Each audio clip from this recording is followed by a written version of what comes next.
سب حیران رہ گئے، حتیٰ کہ زاور، شائزہ اور میلیسا کو بھی لگا کہ شاید انہوں نے غلط سنا ہے۔ جب جا کے ڈپٹی ڈین لوکوس، کیونکہ وہاں کا ماحول شور و گل سے بھرا ہوا تھا اور ہر کوئی صرف کیئر فری پل کے بارے میں ہی بات کر رہا تھا، ڈپٹی ڈین لوکوس سب سے پہلے سنبھلے۔ تم نے کیا کہا؟ کیا تم مذاق کر رہی ہو؟ تاہم میلیسا کے دماغ میں کچھ کھٹکا اور اس نے آہستہ سے کہا، فروین، کیا تمہارے پاس کیئر فری پل کا فارمولا ہے؟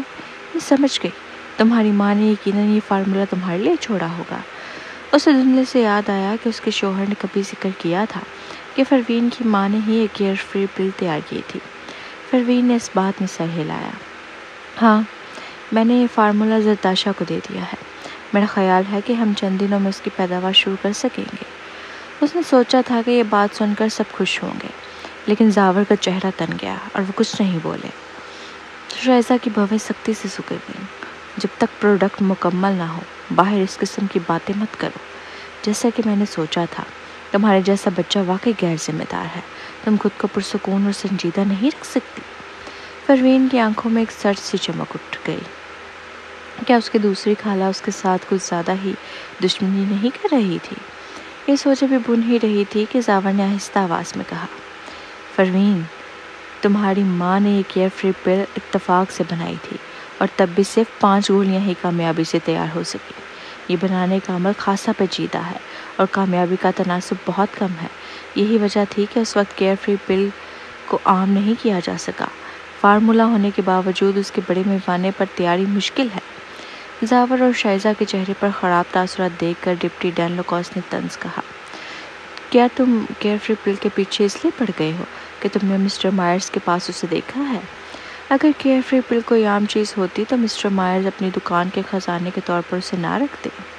کچھ دور سے ایک زوردار کہکے کی آواز آئی۔ سب نے من کر دیکھا تو جون اور جویل ایک ساتھ باہر آئے تھے۔ کہکا لگانے کے بعد جون کے چہرے پر اطمینان تھا۔ اس نے کہا، تو پھر یہ طے ہوا مسٹر اسمتھ۔ جویل کچھ مایوس لگ رہا تھا، لگتا تھا کہ بات چیت اچھی نہیں رہی۔ اس نے سر ہلایا اور تھوڑا سا ہٹ کر چلا گیا، جیسے کانفرنس میں اس کی دلچسپی ختم ہو گئی ہو۔ پروین نے اس کی طرف دیکھا۔ جویل کی آنکھیں جھکی ہوئی تھی اور اس کے چہرے پر اب جو گرم جوشی نہیں تھی جو پہلے تھی۔ شاید وہ اپنے چچا کی حالت کے بارے میں سوچ رہا تھا۔ اس کی ہونٹوں پر افسردگی اور دکھ کے آثار تھے۔ یہ دیکھنا دل کو دکھانے والا تھا۔ پروین اپنی سوچ پر چونک گئی۔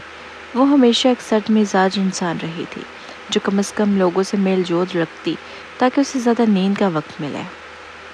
آج اس کے دل میں ہمدردی بے وجہ تھی۔ اس نے سر جھٹک کر اپنے خیالات سے چھٹکارا پایا۔ کسی نے جون سے پوچھا، کیا مسٹر اسمتھ نے وہ گولی نہیں خریدی؟ جون نے آنکھ بھری اور جواب دیا، یہ گولی مسٹر اسمتھ کی حالت کے لیے زیادہ کارآمد نہیں ہے۔ ان کی صحت بہت خراب ہے اور انہیں باقاعدہ طور پر غذائی سپلیمنٹ لینے کی ضرورت ہے۔ ایک گولی کا ان کے لیے زیادہ فائدہ نہیں ہوگا۔ اب سب سمجھ گئے۔ کیئر فری پل دوسروں کے لیے زندگی بچانے والی چیز ہو سکتی ہے، لیکن آئین کے کیس میں جن کی جسمانی افعال مشکل سے انہیں زندہ رکھ رہے تھے، انہیں صحت کی بحالی کے لیے روزانہ ایک گولی درکار ہوگی۔ لیکن اب دنیا میں صرف ایک گولی باقی تھی، اس لیے یہ ان کے لیے بیکار تھی۔ جون نے مزید کہا، تاہم ہم مسٹر اسمتھ کی حالت کو نظر انداز بھی نہیں کر سکتے۔ میں نے یہ طے کیا ہے کہ ٹینا ہر روز جا کر ان کی صحت کا معائنہ کرے گی۔ اس طرح وہ اسمتھ خاندان کو ناراض بھی نہیں کرے گا۔ واقعی بہت چالاک تھا۔ قریب کھڑے کسی نے تعریف کی اور کہا، ڈاکٹر یارک آپ کے آخری شاگرد ہیں۔ اب بہت کم لوگ ہیں جو انہیں روزانہ کے معائنے کے لیے بلا سکیں۔ آج کے دور میں جب جدید طب کو بہت اہمیت دی جاتی ہے، روایتی طب اتنی نمایاں نہیں رہی۔ روایتی طب میں اب صرف مائرز پیس فارمیسی ہی قابل فخر چیز ہے۔ مسٹر مائرز، سنا ہے کہ ان دنوں آپ سے آؤٹ پیشنٹ ڈپارٹمنٹ لینا بہت مشکل ہے۔ کسی نے اچانک موضوع بدل دیا اور پوچھا، مسٹر مائرز، آپ وہ گولی کتنے میں بیچ رہے ہیں؟ اپنی قیمت بتائیں۔ ہاں بالکل، مسٹر مائرز، کیا وہ گولی فروخت کے لیے ہے؟ میں بھی اسے بیک اپ پلان کے طور پر خریدنا چاہتا ہوں۔ لوگوں کا ایک ہجوم جون کے گرد اکٹھا ہو گیا اور ایک وقت کے لیے مائرز خانہ سب کی توجہ کا مرکز بن گیا، حتیٰ کہ ٹینا بھی ان کے ساتھ کھڑے ہونے پر فخر محسوس کر رہی تھی۔ جون مسکرا کر بولا، یہ فروخت کے لیے نہیں ہے، یہ ہماری آخری گولی ہے، اس لیے یہ ہماری دکان کا خزانہ ہے۔